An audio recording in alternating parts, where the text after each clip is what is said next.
सोलापुर नाम के गांव में एक परिवार रहता था, जिसमें सूरज, उसकी माँ और उसकी बहन रहते थे। सूरज के पिता की मृत्यु बहुत पहले हो चुकी थी। सूरज की माँ और बहन बहुत ही बुरे और निर्दयी स्वभाव की थी। कुछ दिनों बाद सूरज की शादी पास के गांव की संतोषी नाम की लड़की से हुई। संतोषी दिखने में बहुत ही ज्यादा खूबसूरत थी।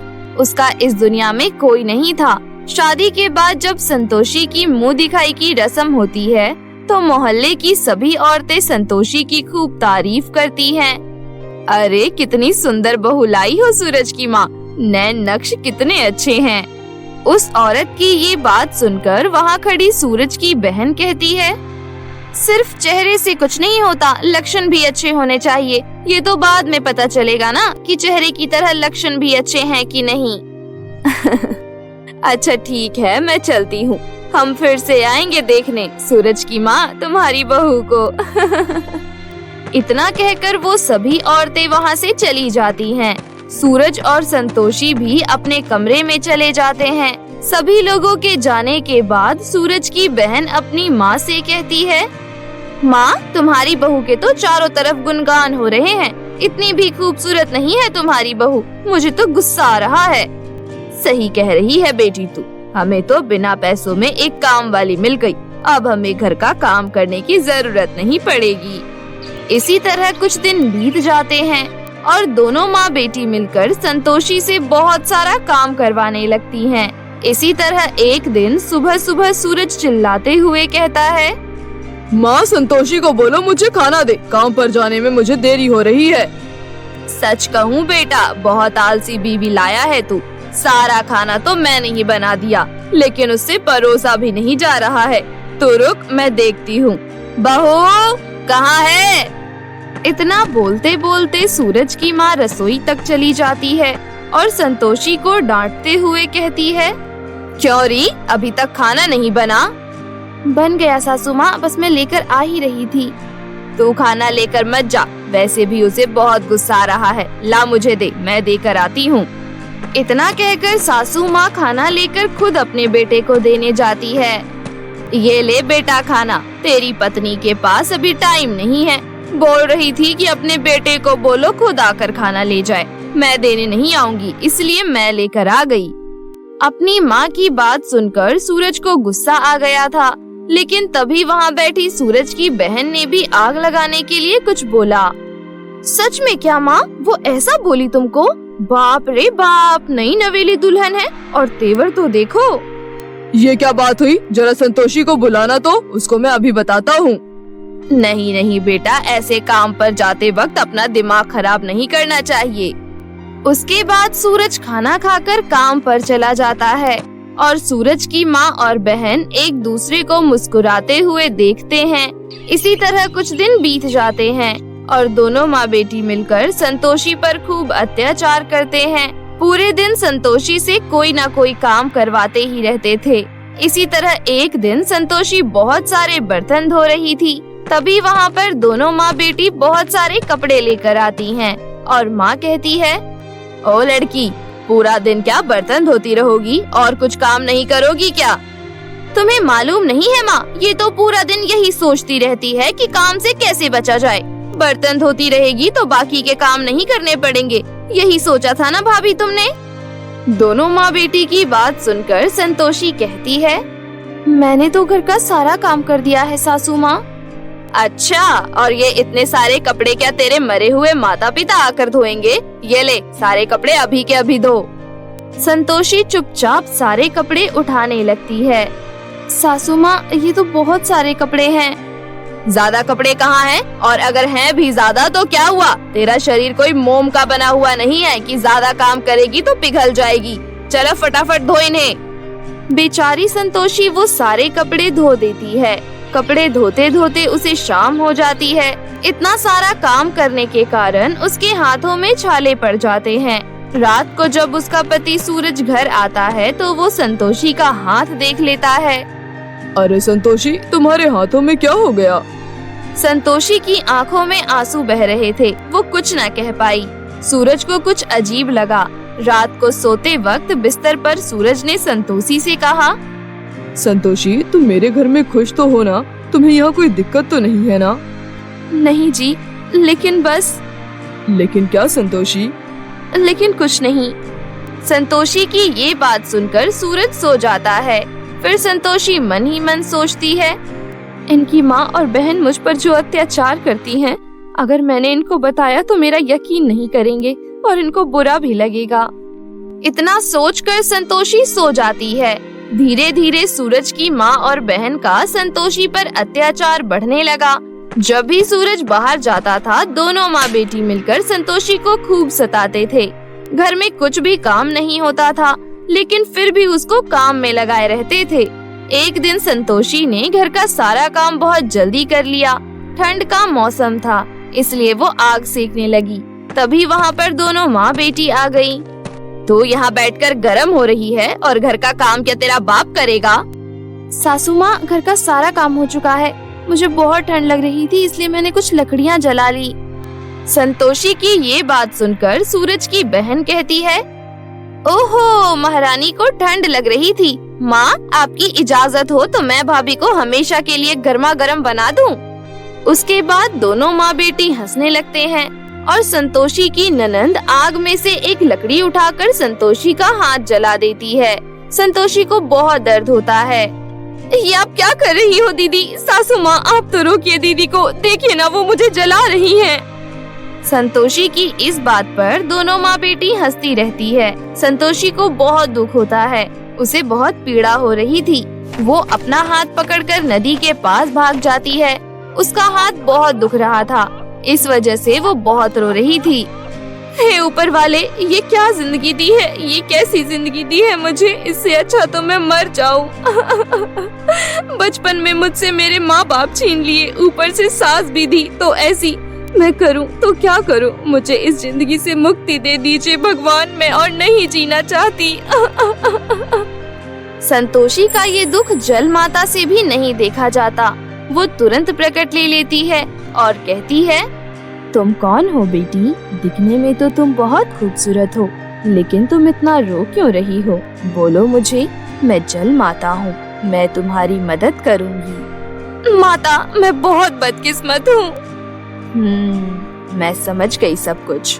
अब तुम घर चली जाओ। आज के बाद तुम्हें जो भी रुलाएगा उसका बहुत बुरा हाल होगा, देख लेना। ये मेरा आशीर्वाद है। इतना कहकर वो जल माता वहाँ से गायब हो जाती हैं। दूसरी तरफ रात होने की वजह से दोनों माँ बेटी को चिंता होने लगी थी। अरे, सूरज के आने का टाइम हो गया है, वो लड़की पता नहीं कहाँ चली गई। वही तो मैं भी सोच रही हूँ, पता नहीं कहाँ गई होंगी। लगता है भाग गई, पता नहीं कहाँ गई होगी। वो दोनों इतनी बात कर ही रहे थे कि तभी संतोषी आते हुए सूरज की बहन को दिख गई। माँ, वो देखो आ गई। संतोषी के घर आने के बाद उसकी सासू माँ बोली, आ गई महारानी, कहाँ गई थी तुम? बताओ जल्दी, कहाँ गई थी? मुझे कुछ भी अच्छा नहीं लग रहा था, इसलिए मैं नदी किनारे अपना मन बहलाने गई थी। हाय राम, कैसी फूटी किस्मत है मेरी। गांव की बहुएं घर से बाहर कदम तक नहीं रखती, मेरी बहू नदी किनारे मन बहलाने गई थी। बाप रे बाप, कैसी आवारा बहू ले आया है सूरज। ये सब आप क्या बोल रही हो सासू माँ?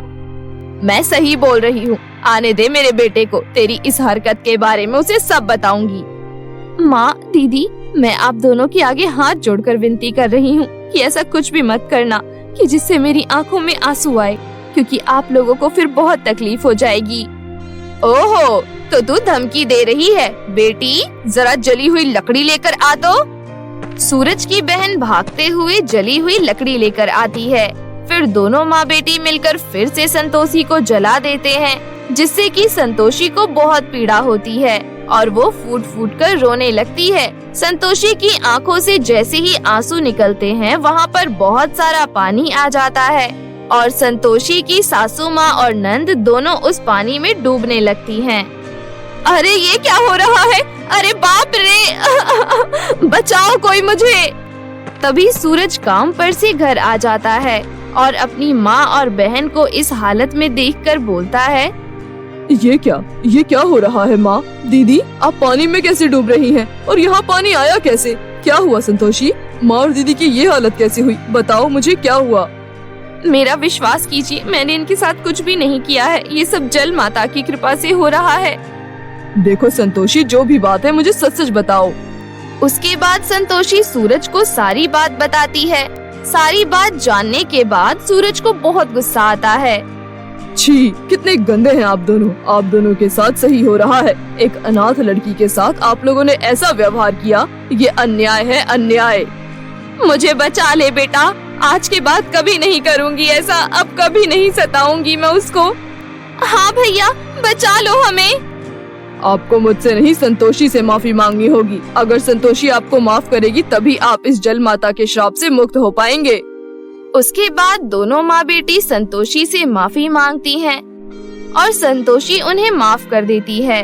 संतोषी जैसे ही उन्हें माफ करती है, वहाँ से सारा पानी गायब हो जाता है। उसके बाद डर के मारे ही सही, लेकिन दोनों माँ बेटी में से किसी की हिम्मत नहीं हुई कि संतोषी को रुलाए। ये कहानी सिंड्रेला की है, जिसे भगवान ने रंग रूप तो सुंदर नहीं दिया, लेकिन उसका दिल बहुत सुंदर था। लोग अक्सर उसके रंग रूप का खूब मजाक उड़ाया करते थे, परंतु सिंड्रेला को इस बात का बिल्कुल भी अफसोस नहीं था। वो अपने आप में बहुत खुश रहा करती थी, लेकिन उसकी सौतेली माँ नर्मदा उसे बिल्कुल भी पसंद नहीं करती थी। वो उससे नौकरानी की तरह दिन भर घर का सारा काम करवाया करती और बदले में खूब भला बुरा सुनाया करती। वहीं दूसरी ओर नर्मदा अपनी बेटी रानी को बहुत प्यार करती थी। वो उसकी हर जरूरतों का ख्याल रखा करती थी। ऐसे ही एक दिन, मॉम, मेरी सारी ड्रेसेस काफी पुरानी हो गई हैं। आप मुझे नई ड्रेस दिलवा दो। हाँ मेरी प्यारी राजकुमारी, ये भी कोई कहने की बात है। हम आज ही शॉपिंग करने मार्केट चलते हैं। तुम्हें जो पसंद हो खरीद लेना। तभी वहाँ पर सिंड्रेला आई और बोली, माँ, मेरी फ्रॉक भी कई जगह से फट चुकी है और पुरानी भी हो गई है। आप मुझे भी एक नई फ्रॉक दिलवा दो। चुप कर, बड़ी आई नई फ्रॉक पहनने वाली। चुपचाप जो है उसी को पहनकर गुजारा कर, समझी? पर माँ, अब ये फ्रॉक पहनने लायक नहीं रही। ये पूरी तरह फट चुकी है। प्लीज माँ, मुझे एक नई फ्रॉक दिला दीजिए। तुझे एक बार का कहा सुनाई नहीं देता क्या? अब जा यहाँ से, मेरा दिमाग मत खराब कर और जाकर अपनी फटी हुई फ्रॉक को सिलकर अपना काम चला। तेरा बाप मरने से पहले कोई खजाना छोड़कर नहीं गया जो तेरी फरमाइश पूरी करती रहूं। इतना कहकर नर्मदा अपनी बेटी रानी को लेकर मार्केट चली गई। वहीं दुखी होकर सिंड्रेला कमरे में जाकर पुरानी सिलाई मशीन से अपनी फटी हुई फ्रॉक को जैसे तैसे सिलकर पहन लेती है और रोते हुए घर के कामों में लग जाती हैं। कुछ देर बाद दोनों माँ बेटी शॉपिंग कर घर लौटे। रानी आईने के सामने खड़ी होकर खरीदे हुए नए नए ड्रेसेस ट्राई करके देखने लगी। वाह मॉम, इस ड्रेस में मैं कितनी ब्यूटीफुल लग रही हूँ ना, मैं एक राजकुमारी। ये भी कोई कहने की बात है, मेरी राजकुमारी बिटिया। ये सब देख सिंड्रेला अपने कमरे में जाकर मन ही मन बहुत दुखी हुई और माता पिता को याद कर रोने लगी। ऐसे ही कुछ दिन निकल गए। फिर एक दिन सिंड्रेला मार्केट से सब्जी लेकर घर वापस लौट रही थी कि तभी रास्ते में उसे एक घायल अवस्था में एक बूढ़ी औरत मिली। सिंड्रेला फौरन उस बूढ़ी औरत के पास गई। अरे, इनके सर पर तो चोट लगी है।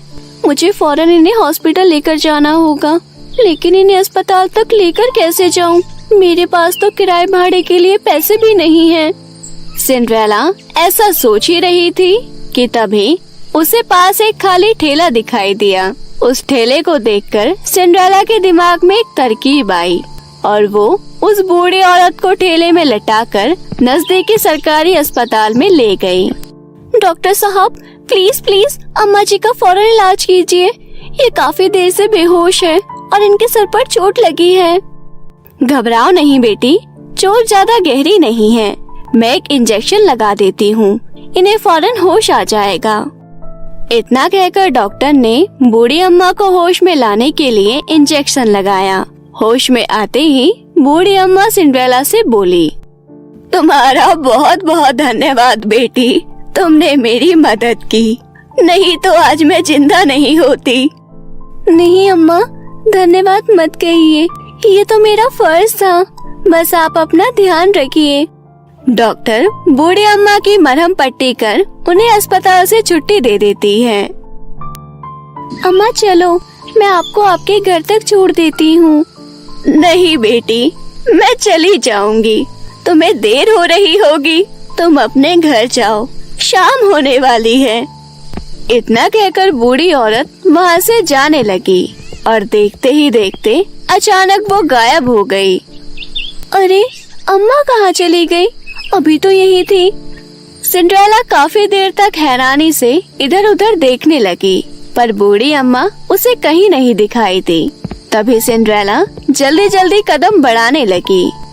मुझे जल्दी घर पहुंचना होगा, वरना माँ मुझे आज बहुत मारेंगी। ये कहते हुए सिंड्रेला दौड़ते दौड़ते घर पहुंची। तभी दरवाजे पर खड़ी नर्मदा चिल्लाते हुए बोली, कहाँ मर गई थी? तू दोपहर की निकली अब आ रही है? लगता है तेरे पर ज्यादा ही निकल गए हैं। रुक, तुझे मैं अभी बताती हूँ।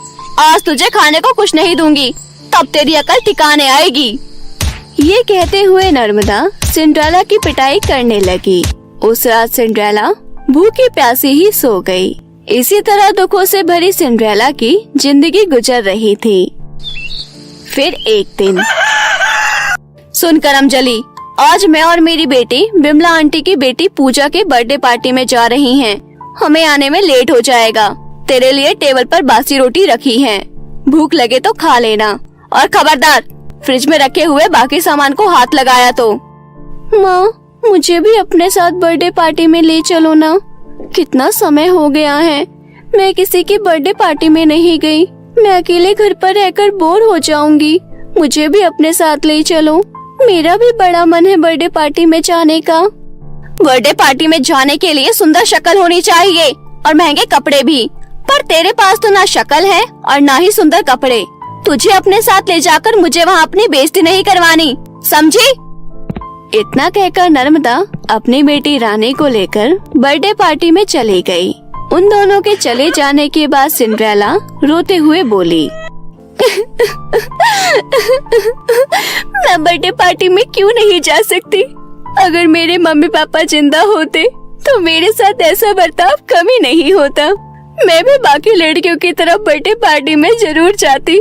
मेरे मम्मी पापा भी मेरे लिए सुंदर सा फ्रॉक लेकर आते।